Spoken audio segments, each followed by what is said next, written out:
Primeira Carta aos Coríntios, capítulo 1.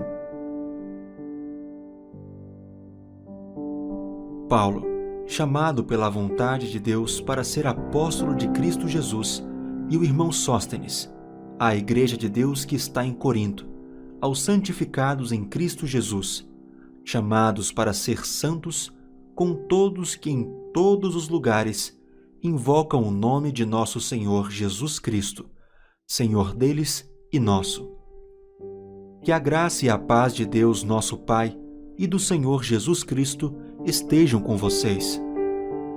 Sempre dou graças ao meu Deus por vocês, por causa da graça de Deus que foi dada a vocês em Cristo Jesus.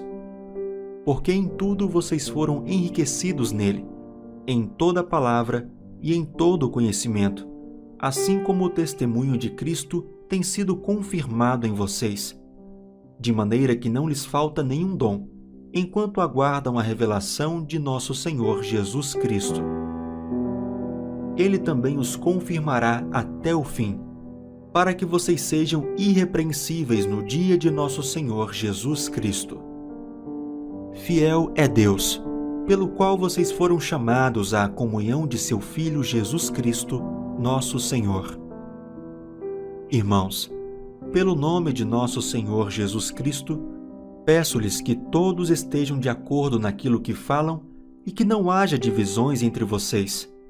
Pelo contrário, que vocês sejam unidos no mesmo modo de pensar e no mesmo propósito. Pois, meus irmãos, fui informado a respeito de vocês por alguns membros da casa de Cloe de que há brigas entre vocês. Refiro-me ao fato de cada um de vocês dizer: eu sou de Paulo, eu sou de Apolo, eu sou de Cefas, eu sou de Cristo. Será que Cristo está dividido? Será que Paulo foi crucificado por vocês? Ou será que vocês foram batizados em nome de Paulo?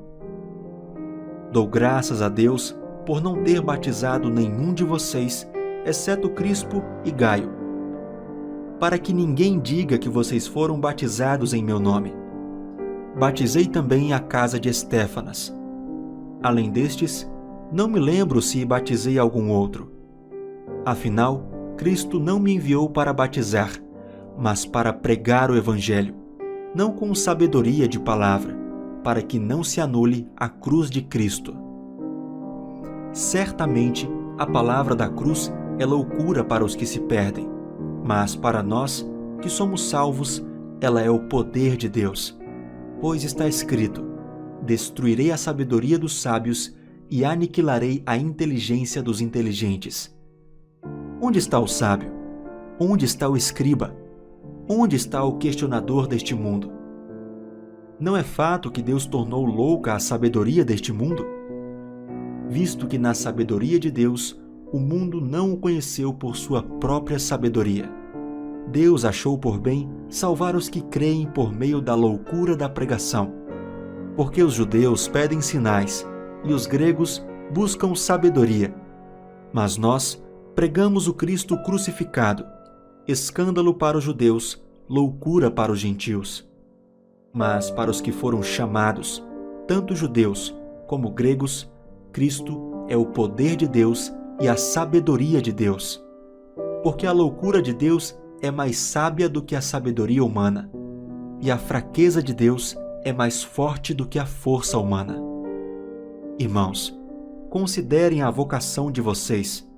Não foram chamados muitos sábios segundo a carne, nem muitos poderosos, nem muitos de nobre nascimento.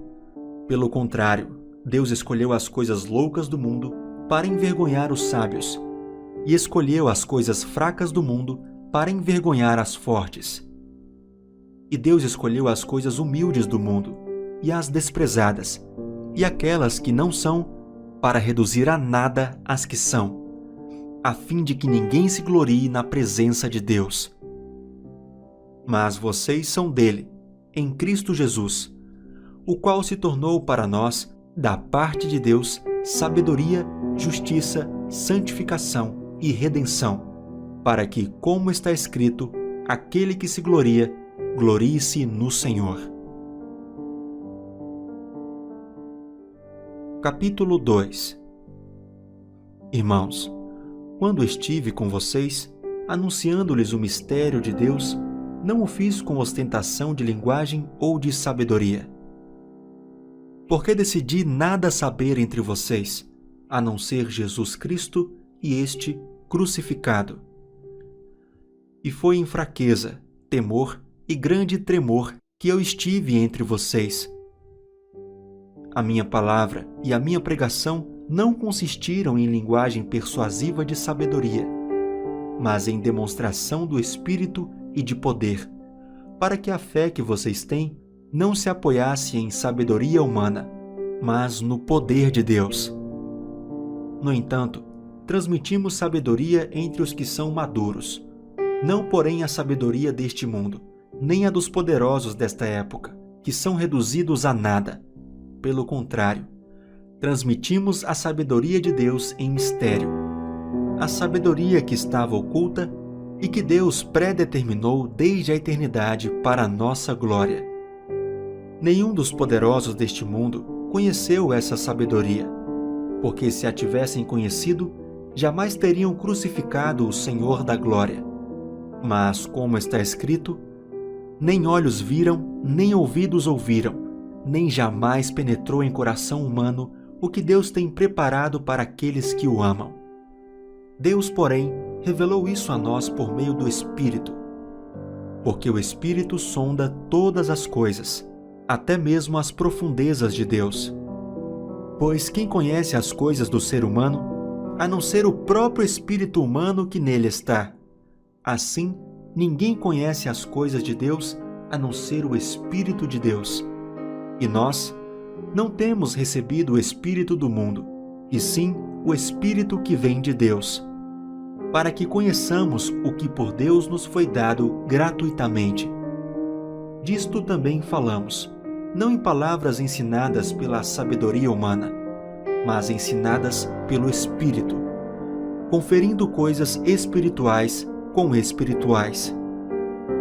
Ora, a pessoa natural não aceita as coisas do Espírito de Deus, porque lhes são loucura, e ela não pode entendê-las, porque elas se discernem espiritualmente.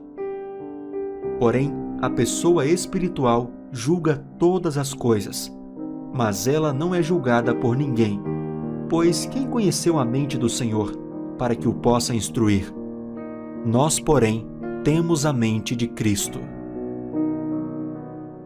Capítulo 3.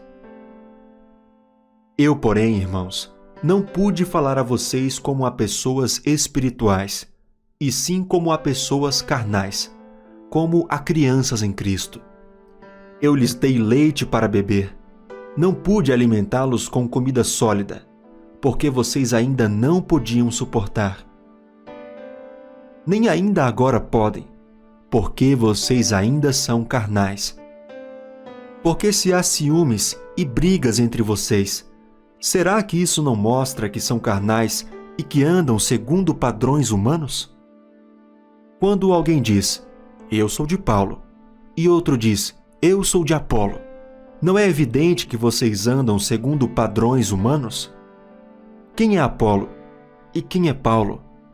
São servos por meio de quem vocês creram, e isto conforme o Senhor concedeu a cada um. Eu plantei, Apolo regou, mas o crescimento veio de Deus. De modo que nem o que planta é alguma coisa, nem o que rega, mas Deus, que dá o crescimento. Ora, o que planta e o que rega são um, e cada um receberá a sua recompensa de acordo com o seu próprio trabalho. Porque nós somos cooperadores de Deus, e vocês são lavoura de Deus e edifício de Deus. Segundo a graça de Deus que me foi dada, lancei o fundamento como sábio construtor, e outro edifica sobre ele. Porém, cada um veja como edifica, porque ninguém pode lançar outro fundamento, além do que foi posto, o qual é Jesus Cristo. E se o que alguém edifica sobre o fundamento é ouro, prata, pedras preciosas, madeira, feno ou palha, a obra de cada um se tornará manifesta, pois o dia a demonstrará, Porque será revelada pelo fogo, e o fogo provará qual é a obra de cada um. Se aquilo que alguém edificou sobre o fundamento permanecer, esse receberá recompensa. Se a obra de alguém se queimar, esse sofrerá uma perda. Porém, ele mesmo será salvo, mas como que através do fogo. Vocês não sabem que são santuário de Deus e que o Espírito de Deus habita em vocês? Se alguém destruir o santuário de Deus, Deus o destruirá. Porque o santuário de Deus, que são vocês, é sagrado. Que ninguém engane a si mesmo. Se algum de vocês pensa que é sábio neste mundo, faça-se louco para se tornar sábio. Porque a sabedoria deste mundo é loucura diante de Deus. Pois está escrito: Ele apanha os sábios na própria astúcia deles.